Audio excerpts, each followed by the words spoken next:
This conversation is about maternal health. So if you're interested in the woman's health, if you're interested in your own health, or interested in any woman's health around you, please sit down and enjoy this conversation. So today marks World End Obstetric Fistula Day, and today we're going to be shining light on a condition that affects some women, especially in vulnerable states, yet it remains hidden in silence, and we are wondering, why is it not spoken about so much? So fistula is a preventable childbirth injury caused by prolonged obstructed labor without timely medical care. And I'm sure you have so many questions. That's why we have in the studio with us Dr. Francis Eshon Baidu, who's the Safe Motherhood Program Manager at the Family Health Division at the Ghana Health Service. Good morning, Doc. Morning. How are you? I'm fine, thank you. Did I explain it well? I'm fine. Pardon? Did I explain it well? Yes. Did I try? Yes, you did. All right. All right, Doc, you're welcome to Breakfast Daily, and happy World End Obstetric Fistula Day. I'm excited about this, that we get to talk about it. Yes. All right, so tell us, why is it important to celebrate this day? Yes, so this day is very important because it's a day that we use to create awareness about obstetric fistula. It's also a day that we use to mobilize cases, fistula cases that are in the country. We go out, search for those cases, bring them to... Oh, wow, you go out to search for it? Yes, currently that's ongoing. Because some of these cases are in hard-to-reach areas. They are marginalized. Some of the women are poor, may not have the resources to come over to a hospital or health facility to get the needed care. So there is case mobilization, and these women go to the hospitals, they are screened, and then they are prepared, and then surgery is done for them. Yes. All right, so let's get straight into the whole thing. How does it happen? How does obstetric fistula happen? Okay. That's a mouthful. Okay, so it happens, it's a delivery injury, okay? So it happens when a woman is going through the process of labor. Now, God being so good, there's a time frame within which a woman is supposed to go through the process of labor. But sometimes in some women, this process may not proceed exactly how it's supposed to proceed. So if you look at the diagram that we have on our screen here, you can see the baby in the womb, and then this is the woman. This is the birth canal over here. Now, to put this into context, you can see that we have an organ here which is called the bladder. And the bladder is where urine is stored, so that at a time that you feel like urinating, then you can go and then urinate. And then we have just behind the vagina, we have the rectum, where feces is also stored, so that at a point in time when you feel like passing stools, you can do that. Now, for a fistula to happen, usually what happens is that you have the baby which is supposed to pass through the birth canal. Sometimes it delays. It takes a longer time. And whilst the head of the baby is there, it presses on these organs as well as the vagina. So over time, you have an injury that occurs, and then eventually you have a communication, a hole between the vagina and then the bladder, or the rectum and then the vagina. Yes, you have a hole. So with that, what happens is that then you are not able to control any of these. So you're not able to control any of them? Any of them. So you have continuous leakage of both urine and feces. Yes. Wow. So if you look at this other diagram, you can see the hole that is there, up there. So when the urine comes, it just passes into the vagina and then comes out. So there is no control for this. Wow. So it's 2025, and you know, a lot of advances have been made in maternal health care. So why is it still prevalent in some parts in the country? It's still prevalent because of poverty, also lack of awareness, and then also some of the deliveries are also not conducted in a skilled fashion by somebody with a competent skills to conduct labor and then delivery. And then also we have certain instances of teenage pregnancy, early child marriages.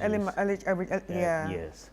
So these I've actually read so many essays when it comes to the early child marriage part.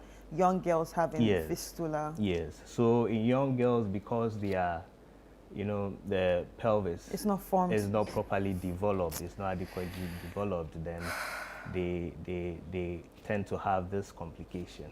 And then also in instances where you don't have cesarean section being available in a timely function, a timely manner, then the injury occurs and then they have the complication. Right, so what are the early signs of fistula, and can it be prevented entirely with proper care? Yes, so the early sign is usually the leakage of the urine.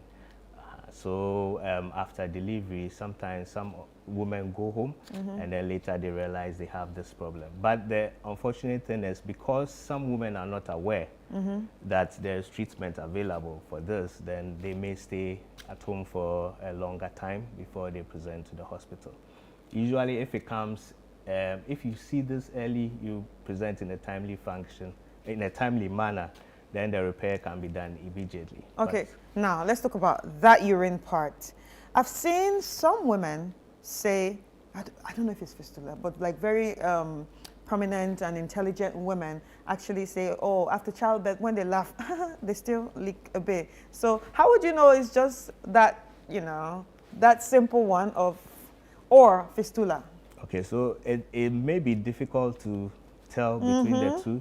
The only way you can be able to do that is when you present to the hospital where a healthcare professional will do the necessary assessment and then decide what the problem is. So what is the typical recovery process like after surgery? Okay, so after surgery, usually you'll be on admission for about 2 weeks. Oh, okay. You'll be fed, and then they will do follow-up reviews. You'll be given antibiotics, medications, and then later an assessment will be done again to see if the fistula is closed. Yes. So how is the stigma around fistula affecting women emotionally and socially?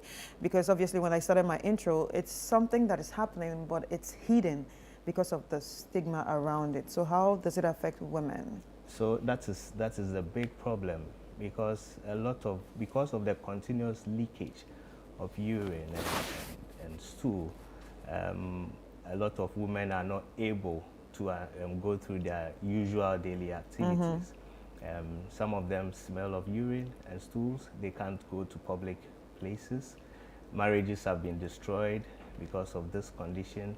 Sometimes they are cast out of the community because of this condition. They are cast out of the community for bringing out a child and having complications from that. Yes, in certain instances that can happen. And homes have been broken because of this.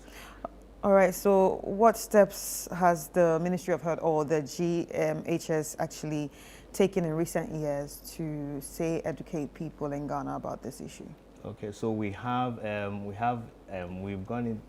partnership with the United Nations, UNFPA, and we are currently doing multi-site repair of these fistulas all over Ghana. So as I said, we've done case mobilization. Facilities like Komfanochi Teaching Hospital, Ho Teaching Hospital, and then Tamale West Teaching Hospital are actually doing repair of these fistulas. We've also mobilized a team of specialists and doctors who are going to go through, do the repairs for us. Right. Yeah. Right. Talking about the repairs and mobilizing doctors, is there like enough training for rural midwives and nurses to recognize these issues? Yes. So it's part of the mobilization. We actually have had interactions with the public health nurses in the various communities, and they have been trained on how to recognize some of these things, these conditions. Right. So even a woman in the CHIPS compound? Yes, they are aware. They are aware of what a fistula is. And once the symptoms or the patient tells them what it is, then they can then send to a doctor who will do the necessary assessment, screening, and then decide, okay, this is a fistula. If the fistula, if it comes out that it's an obstetric fistula, then the woman goes into the system to have free repair done for her. Yeah, so you keep saying obstetric fistula. Are there different types of fistulas? Yes, we have different types of fistula. This is mainly due to childbirth. Okay, so there's the anal one. Yes, there are anal fistulas. So fistula basically means there's an abnormal communication. Right, right. Wow, this is actually very interesting. So how many cases have you guys worked on so far? Okay, so let's say this year. So today, for example, we are aiming to do about 50 repairs in the centers. Yes. Yes. Are they in Accra? No. The multi-site centers. Wow. So we are doing quite a lot. There's been studies that has been done in some years back that says we have about 1,300 fistulas in a year. Okay, about 1,300 fistulas in a year. Right. We do repair a lot of them, but this is also one of the important aspects of this day, to do the case mobilization, bring them to a facility and get the repairs done. It's going to go on throughout the year. Right. Yes, but today is... Is it free? Yes, it's free surgery. Wow. And how long does a surgery take? It depends. All right. So, okay, now, before you answer the it depends part, so does the longer you stay without talking to a doctor, or say you are hiding this issue, actually affect the amount of time that will be used in your fistula, or it's just about how big it is that will actually affect the amount of time that will be used in your fistula? Yes, so it depends. It depends on the size, it depends on the number of fistulas. So there is actually like a size? Yes, there's a size. So how big can they get? Okay, from how small and how big do we... Oh, so sorry, I'm a very, very graphic person, so I want to imagine it, so let's see. Okay, so if it's a very tiny fistula, then the repair tends to be a bit easier. But what size are we looking like? Okay, a pea size? Very, very small. Yeah, very all right, so it's a tiny size, very, very tiny fistula. And what's the biggest size that you can get? Oh, you can get huge ones. Like that? Huge ones, yes. Like a tear? Yes. From the tear, like between the vagina and everything? This big? Yes, you can get huge ones. So it depends on what may have been whatever may have precipitated that fistula from occurring. Yes. So let me see, the more you stay without talking about it, does it increase the size? So generally so the most important thing is that when it occurs initially and a repair is done, it's much better. It's much better? Yes, than when you wait for a longer time to get the repair done. So that's the most important thing. Because when you wait for a longer time, then there are other factors that comes into play. Risk of infections, and then your nutritional status as well. All these are factors that occur, come into play. But immediately it's recognized and it's repaired at that moment, it's much better. Right. So you work at the GHS, that's the Ghana Health Service, and I'm sure you have some data that we do not know about. So when you look at Ghana, which side has the most cases of obstetric fistula? So we're looking at the northern part of Ghana, Ashanti region, and then central region. Ashanti region? Yes. Wow, that's serious. So look at the camera. What will be your final words to anyone that has this issue right now? Okay, so obstetric fistula is not a death sentence. It's just like any other medical condition. Treatment is available. It's not caused by witchcraft, ancestral curses, or any of that, those myths. Currently, if you know you have this problem, you can just go to a health facility or even contact any medical person. You'll be brought in for screening. And if indeed it happens that you have obstetric fistula, is going to be repaired for you for free. All right. I would also like to say, so this leaking urine or stool after childbirth, it could be a fistula. Right. Painful or painful but treatable. Yeah. Yes. Free surgery is available. Yeah.